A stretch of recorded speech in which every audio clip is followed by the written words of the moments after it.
Hello everyone and welcome to a new market weather bulletin. Today is the 13th of October, Monday. So after all has happened over the weekend, it's time to chart again Bitcoin to see the level, to understand where we are, and potentially to look for some trade setup. So stay tuned on the video because we'll try to share as much as I can.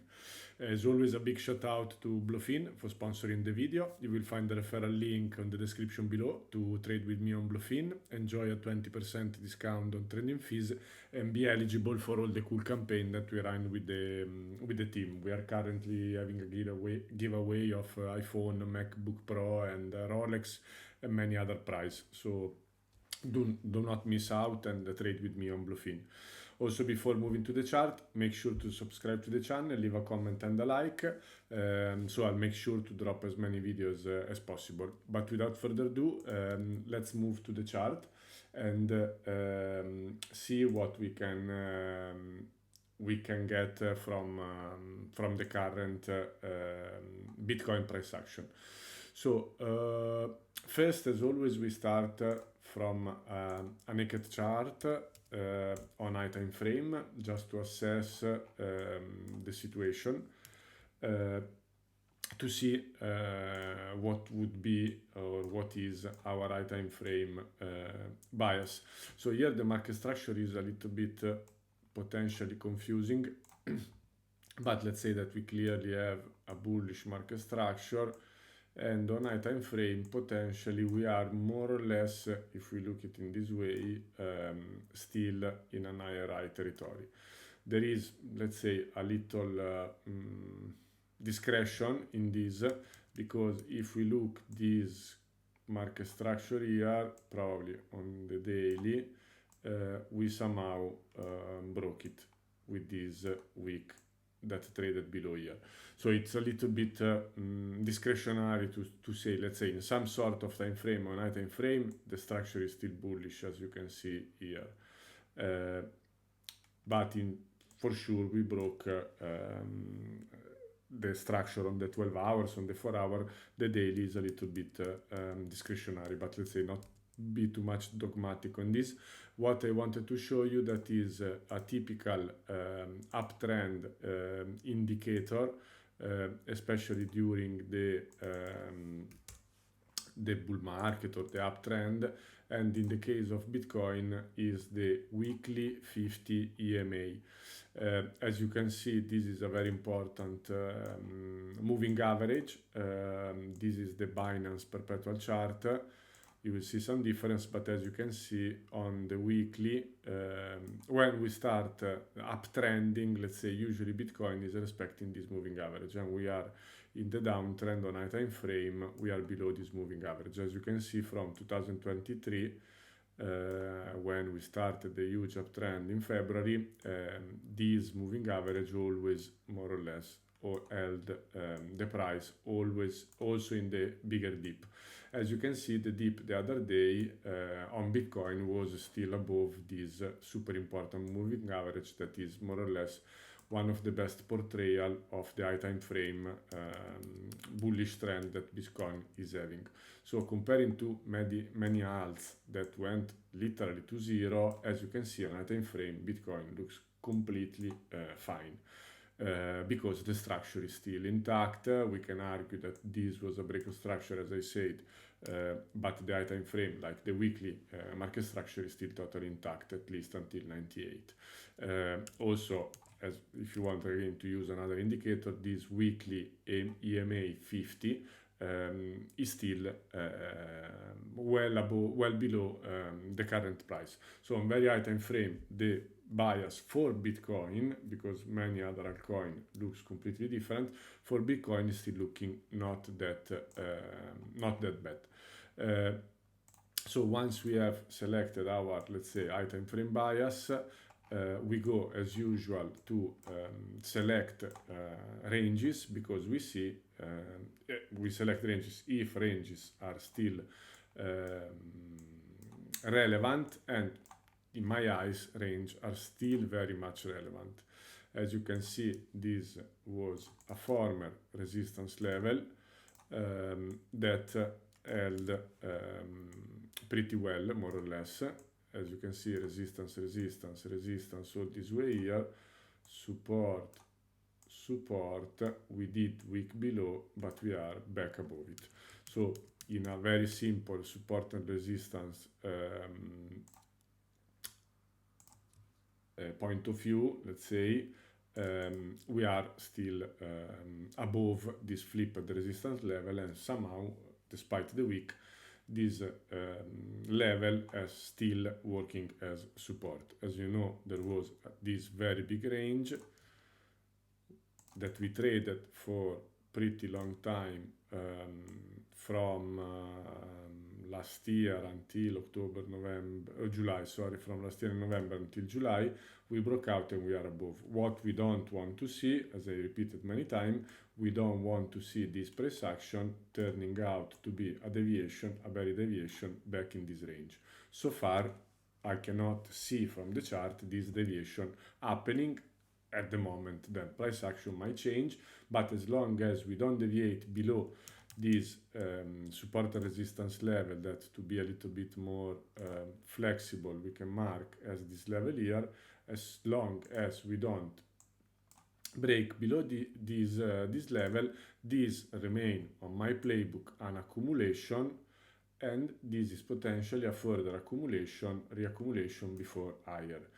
This bias will be adapted if this consolidation or ranging environment, instead of breaking to the above, break below. If it breaks below, then this will be a distribution in top of another range, so it will be accumulation, distribution, and then an expansion lower. But as long as we are above it, I keep it simple, I lower my IQ, and I presume that we continue to do what we have been doing over the past months, that is uptrending, ready to adapt the bias if this level is properly lost, not like a week we had here. So if you want to further see what happened in this move, I think there is a clear demand here. And as you can see, we had a perfect tag of this demand. As you can see, here there was a local downtrend. This is the last red candle that created the impulse that broke this downtrend here and broke this structure. So this is demand. Bitcoin broke above, consolidated, came here and impulsed back. So it's a typical sort of price action that we discussed many times. We have a local downtrend. This local downtrend is broken. Then we have some sort of price action in a falling wedge, and then we continue to go above. And the demand here, that is the last red candle that creates the impulsive move, that break the structure, or break the structure here, whatever you want to look, the diagonal or the horizontal line, is retested and we bounce above. Not to say that I predicted this to happen or whatever, but now that I see the price action, this looks like a standard move. Very similar to this little consolidation we had back here, or probably if you look at the weekly, at some price action we had there, similar to this we had here. So as you can see, similar price action, breakout, consolidation, breakout, consolidation, breakout, consolidation. Still long way to do. So now we select on the current price action, not saying that from here we go to all-time high or whatever, but from here we have a base of a bullish bias. We are holding a key support and resistance level, so this is another point to have a bullish bias. And for this specific range we are trading in right now, so the latest range, the one that we try to base our plan for the week or for the coming days, this range more or less that we have here, we are close to range low. So at range low, we always, as a range trader, we look for longs. Range might break to the above, might break below, we don't care. Whenever we are at range high, we look for short. Whenever we are, as I did last week, taking this short, now I use the same mentality. I don't care if I'm wrong once, because I know that if I look for short here at range high and I look for long at range low, many times I will be properly rewarded. Not all the time, I don't care if once I'm stopped, because if I didn't use this mentality here and I would say, no, it looks strong, so I will not short, whatever, I would missed this short that I took over the weekend. So now I use the same mentality. If I'm stopped, no problem, but I will keep applying this mentality over and over again whenever I see a range, because I know that most often than not I will be properly rewarded. So how we do this? We try to use our tools for the to select objectively the range, so it's the fixed volume profile, and more or less we take since the started of the ranging environment, and we go before the breakdown. We go a little bit in lower time frame, so we know that the range was broken out more or less at this candle here. The ranging environment for me started here. This is very discretionary. There is a new video coming for the Learn and Trade series where I explain how I select ranges according to the phase we are. Not the scope of this video, but we do have our fixed range volume profile that is giving us boundaries. So we know that this one is volume area I. We know that this one is the point of control. So as long as we are within this boundary, we, or I, you do whatever you want, I lower my IQ and I simply expect the price to trade within these boundaries. So as long as we are within these boundaries, my approach is to try to long as close as possible to value area low and short as close as possible to value area high, having as a target always the same point of control and the next part of the range. Since now price is here a little bit in the middle, I'm not interested in long here. You can look for scalp long if you are a scalper, but I'm not chasing here because now I don't care. Perhaps other times I would be happy to scalp, I would do it. In this moment I don't feel it. So for me the interest is in this area.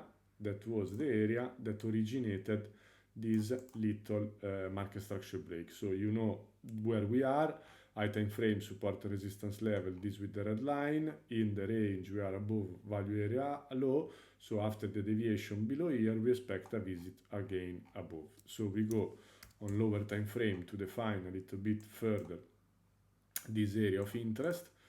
That was this one here.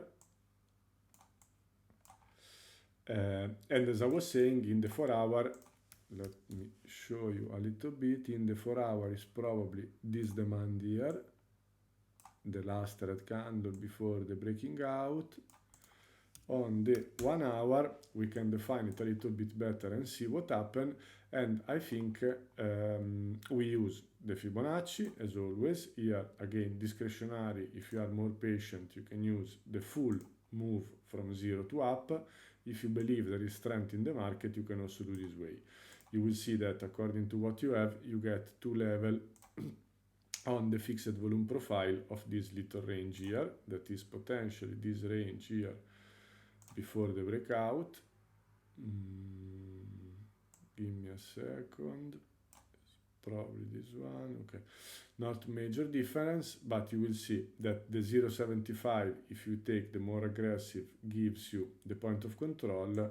Here we change a little bit and we are more in the demand.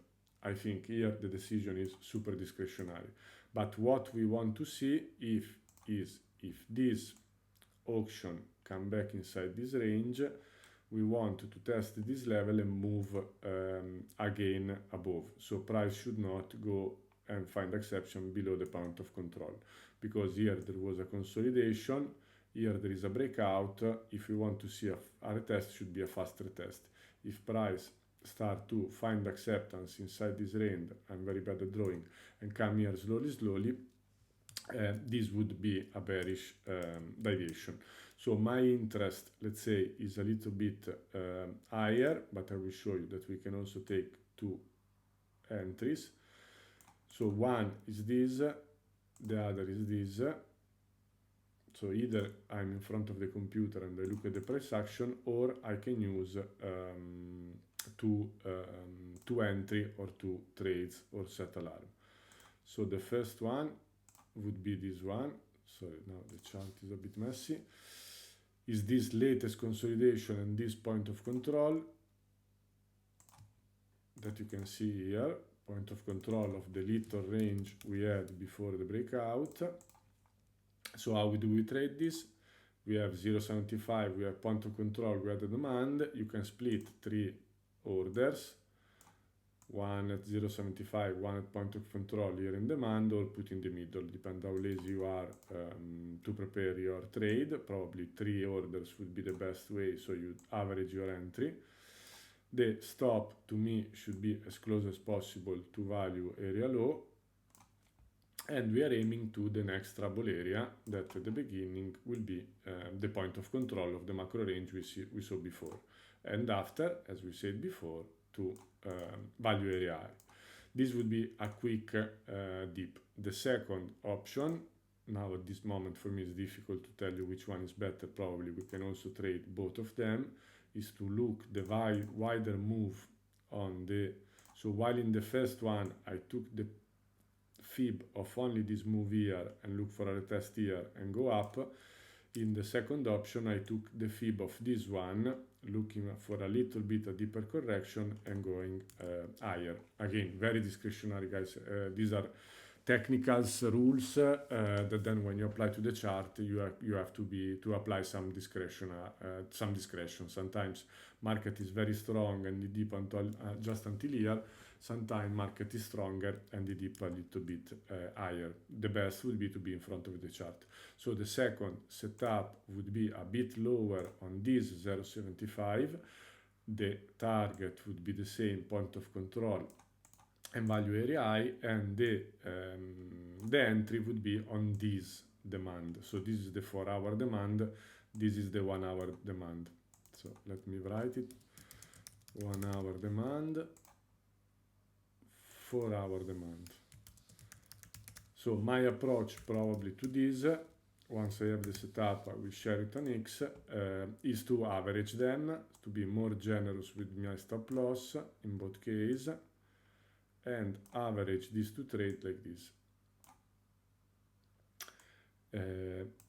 with different orders that will average down my entry. So in case we come just here and go up, I'm not front run. In case we go down, my entry is averaged within the two, so more or less my trade would look something like this in terms of risk reward if I'm filled by bot and not stopped out. So it would give you to the point of control a 2.5 R and to the value area for R. So again, this enter, as I explained in the beginning, on two basic concepts, that is the high time frame bullish bias because of the structure, because of the weekly EMA and so on, and to the range environment that we are trading in.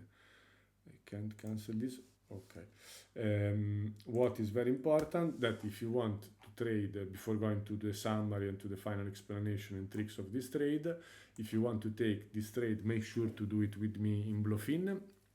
You can find the referral link in the description below here in the video, to enjoy a 20% on fees, and to be eligible to join all the campaign that we are running with the team. We are currently running a campaign where we are gifting Rolex, MacBook, new iPhone, and many other prizes. So do not lose further time. Click the referral link down in the description below and trade with me on Bluefin. Finally, we go back to the explanation to keep the video short. So we form our bias on a naked chart, and we see that structure is in high time frame still bullish. Consolidation are being retested and held. Consolidation like this one and being retested and held like it happened now. So until not anything change on this scenario, we keep a bullish bias on a time frame. Further than this, we are at a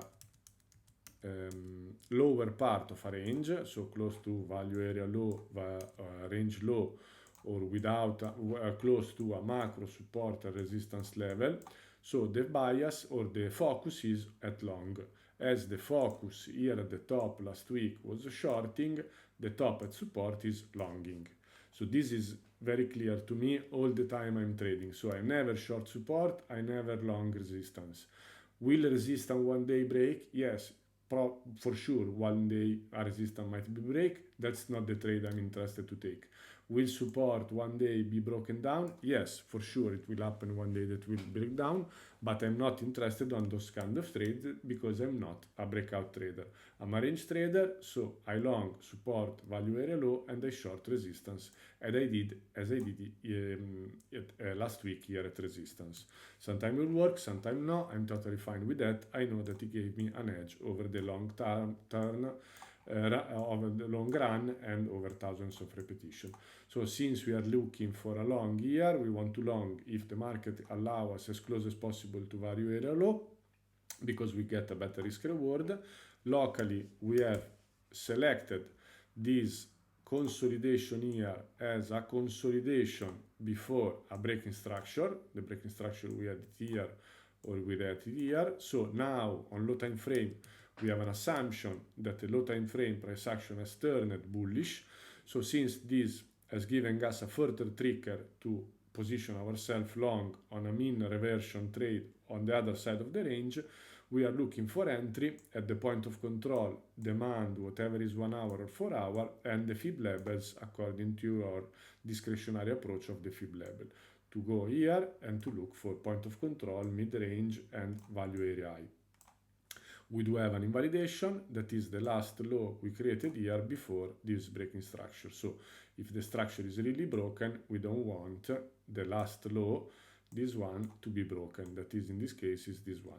This week is untradeable because it's too big. That's why I waited for some structure to form. So thanks to the structure, I can put a reasonable, logical stop loss or invalidation.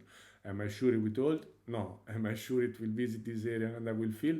No. But all this logic behind this trade allow me to try and to position myself accordingly. If we break down here below this week, if we break down below value area low, the trade will be invalidated as all the bias and all the reasoning we have, and then we will look for other kind of trade, other kind of positioning. But for the moment, this is the strategy that I want to apply, the plan that I have, that is mainly to have these two orders there and aim the logical level from a range perspective. I hope everything was clear. I try to keep it as short as possible. As always, if you enjoyed the video, leave a comment and a like. Make sure to subscribe to the channel. And as always, trade with me on Bluffin with the referral link you will find in the description below.